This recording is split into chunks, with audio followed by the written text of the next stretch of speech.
Just because you buy at an auction doesn't mean you're getting a deal. That's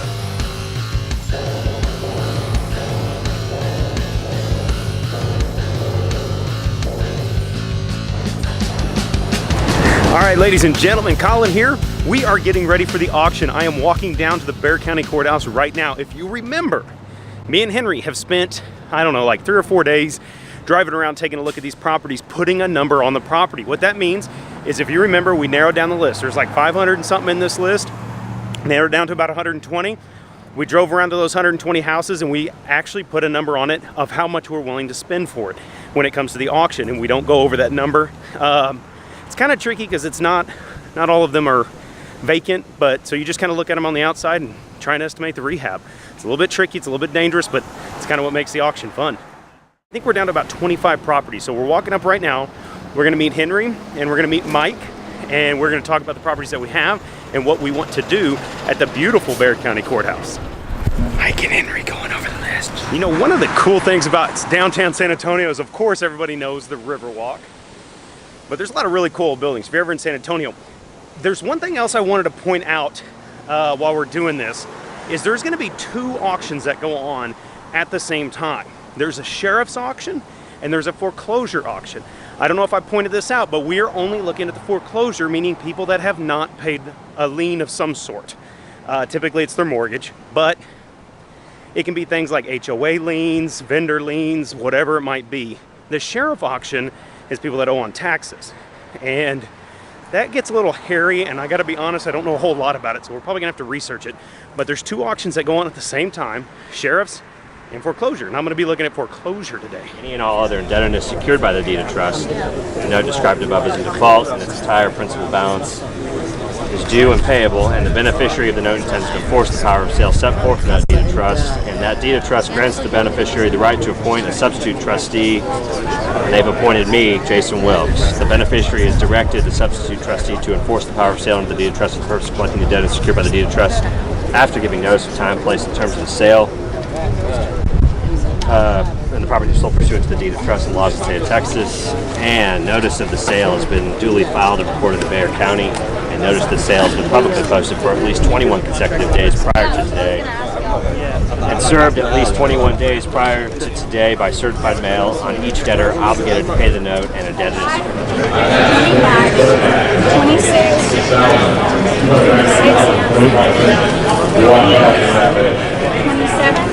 27,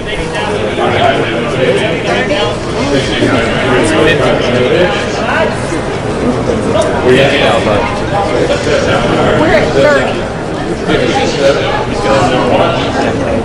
We gotta get this to be real. Or, what is it? 50,000, 51, 51, 55, 56, 56, going once, 57, 60 back there, 60, we're at 60, 61, 61 up here, 61, going once, 64, 64, 65, 65, 66, 66 back here, 67, 67 over here, 68, 68 back, 68, 70, 70, now I see what you meant by 70, 71, 71, 71, going once, 72, 72, going once, 73, 73 up here, 73, 74, 74, back here, 74, going once, going twice, so, Mike, and label,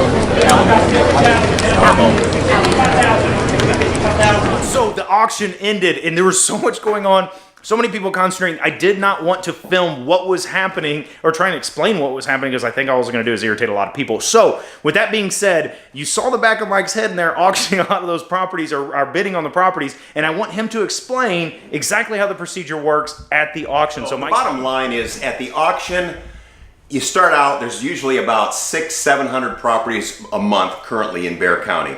And so the way we work, I want to take it back just one step, Colin, so they kind of lead up to the auction. So we have like 600 properties. We've kind of narrowed that list down to maybe 150 that we think there might be enough equity to bid on.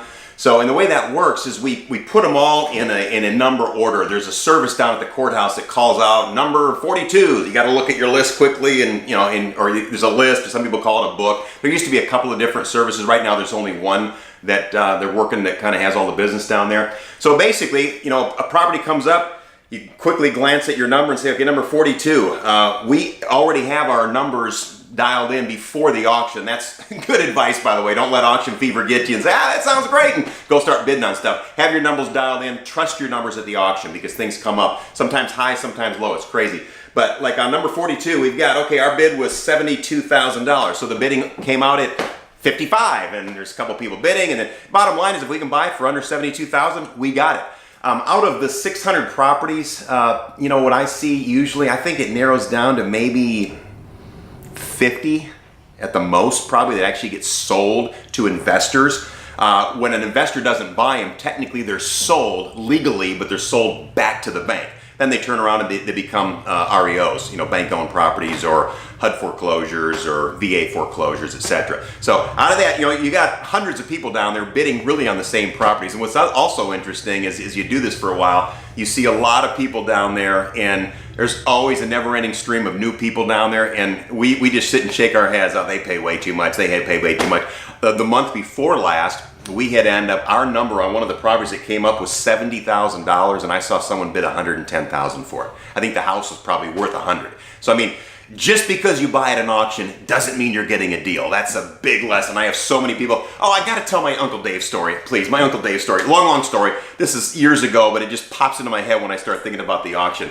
There was a guy, one of my good friends that I worked with in a real estate office, and his uncle had made like $3 million from Hurricane Katrina. He had the contract to go and suck all the freon out of all of the houses that got flooded. And he made $3 million and hit the road and moved to San Antonio. And now he's rich and famous. Well, he was gonna go buy foreclosures and buy foreclosures. Well, he went down there 3 or 4 months in a row and didn't buy anything. I was down there 1 month. He went down there, he spent over $1 million buying properties. And he was walking around with his chest puffed out. I just got $1 million worth of properties. Well, long story short, less than 6 months later, he was back in New Orleans, okay? I don't know what happened, but it wasn't pretty. Just because you buy something at the courthouse does not mean it's a deal, okay? The other thing to be aware of at the courthouse is when you buy them, you have the potential, since you're not getting title insurance, all you new investors, listen up, you buy at the auction, you are not getting title insurance. It's definitely the most risky way to buy.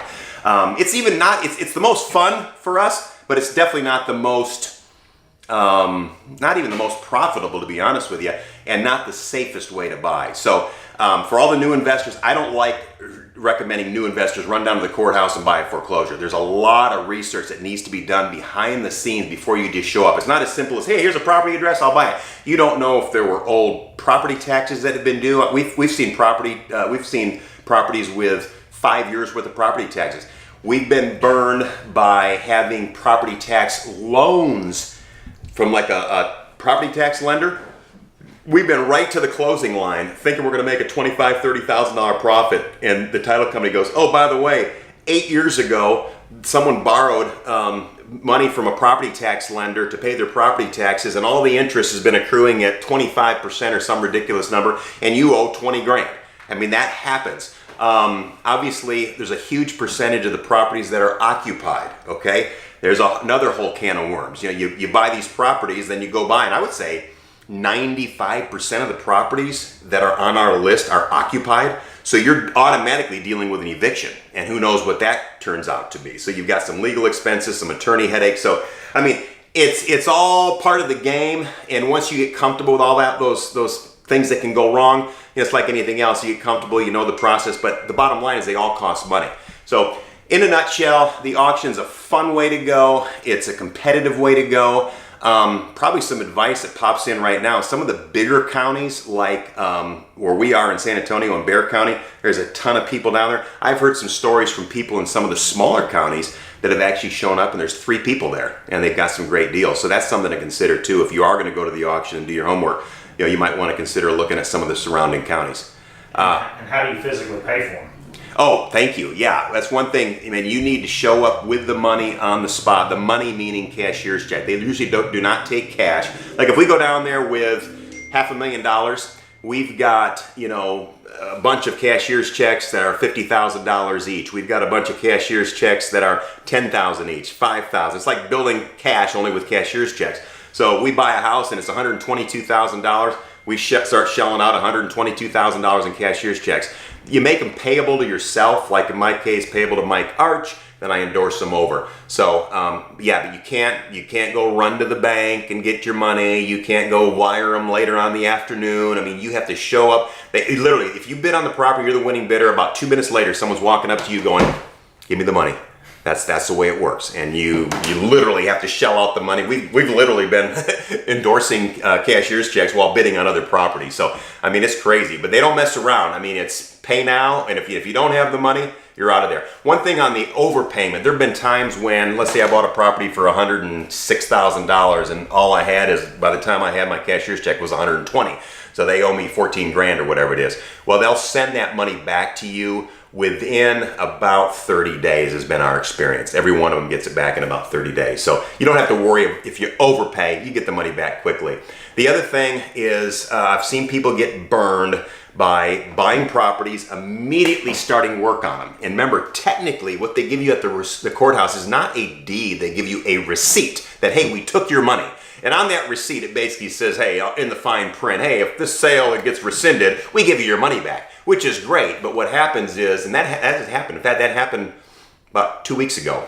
We were all excited about when we bought at the auction, and sure enough, they called us up and said, hey, last minute, the people had made the payment and blah, blah, blah. So one bit of advice is if you do happen to have a vacant home and you get in there and start doing a bunch of work on it, put a new roof and do this, then you get a call 2 weeks later that says, oops, sales rescinded. They send your money back. They're under no obligation to pay you any money for that. So technically, the advice from an educator's perspective would be don't start work until you actually get the deed. Once again, what you get at the courthouse is a receipt. Hey, we took your money. The trustee's deed shows up in the mail, about 3 weeks later. So it's probably good advice just to sit on it. But we can't go check out the house. Like as soon as we pay for it, can we run over there and check it out? Absolutely. I think that a good course of action would be to go over, take possession of the house, change the locks on the house if we're talking about a vacant house, right? And then just kind of sit until you get your deed. And if it's occupied, put an eviction notice on. Yeah, and there you go again. And you'll get different advice from attorneys. Same philosophy applies. Sometimes you're taking a chance, getting a jump start on the eviction right away. To be honest, that's how we do it. But there is that chance. In fact, on this one that happened a couple weeks ago, that happened. We put a notice to vacate on the property. She called us immediately and said, hey, I think there might be a mistake here. I think we got our money to the title company on time. So then it was like, oh, okay. So she didn't make a big deal about it. But technically, once again, until you have the deed, technically you probably really shouldn't start working on them or really start the eviction. Hey guys, I'm not an attorney, but one thing I wanted to ask, just from doing this for 20 years, and some of the headaches I've run into on these foreclosure properties and buying properties at the foreclosure auction. Remember a couple of key things. When you buy a property at the courthouse, you are subject to paying all of the back property taxes. Okay, this isn't like going to a title company and they prorate taxes. If you owe 6 months worth of taxes, you're responsible for that. If you owe 6 years worth of taxes, you're responsible for that. So understanding clearly what the tax liability is before you go in is huge. The other key thing is knowing if you're bidding on a first lien or second lien. Some of these foreclosure services do a pretty good job of outlining what a first lien, whether you're bidding on a first lien or a second lien, but not always. I've seen people at the auction pay up for a second lien. Okay, a second lien means you get the deed and you're the second lien holder, but you still have to pay off the first lien. I've seen people lose $50,000, I'm not exaggerating, because they didn't know what they were bidding on. So you need to make darn sure you know if you're bidding on a first lien or a second lien. Another very common thing for homes that have been vacated or abandoned is there's these city liens that never go away. Okay, the city lien they call them weed and demo liens. I think they show up on the title policy schedule, and that's basically, you know, the home was vacant. Some guy moved to California. The grass was 3 feet high. No one was mowing it. They couldn't get in contact with anyone, so they send the city over there and they charge $250 or whatever to whip the house into shape, haul off trash or what have you. So it's not uncommon to have those type of things. Homeowner associations is another one. HOAs. I mean, some of those liens, those have been, my experience with HOA is that it's been kind of almost a negotiable thing. When I bought homes that were that had homeowner associations, I called up and kind of said, hey, I'm just the new guy here. I'll be happy to pay going forward, but that $5,000 that you're owed, can we talk about that? So once again, I'm not an attorney. I'm not sure exactly how that works, to be honest with you, but I know I've negotiated out of a lot of the old balances. So just buyer beware at the auction. This is not anything like a title company. Taxes, first liens, second liens. You got property tax loans from 8 years ago that come back and haunt you. So it's a little scary. Then you got the whole occupancy issue, you know, the whole vacancy thing. I mean, the vacancy thing we went through recently, you know, eviction, not vacancy. Eviction sounds like an easy thing, and most people you talk to, it goes pretty good. But what I learned recently is you can actually appeal an eviction. So, I mean, I've been through like a triple appeal on an eviction. So, you know, it's like, oh, I have possession of the property in 30 days. Well, 30 days might turn into 4 months. So there's just a lot of risk associated with the auction properties. But hey, it's a tough market. It's a competitive market. You got to do what you got to do. Just do your homework. You know what else I thought about, Mike? Tell them about the sexiest of all liens, the reverse mortgage.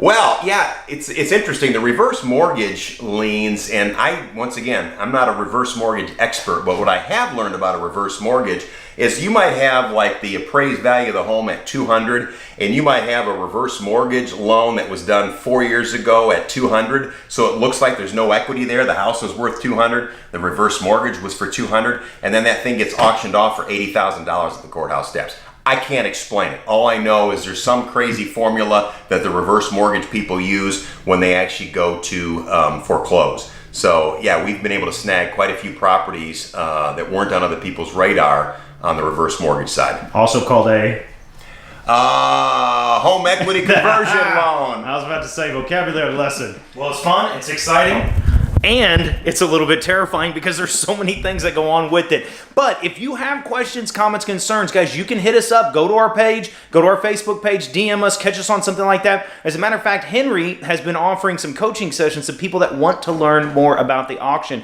And if you want to learn more about that, please hit me up, guys. That's it, an auction in a nutshell. And I'm going to start filming more of these things because it is exciting. It's a lot of fun. I know Mike has a ton of fun doing it. Love it. And it's a great way to pick up a lot of properties quickly. However, you need to know what you're doing because you can bite off more than you can chew and end up in a lot of trouble.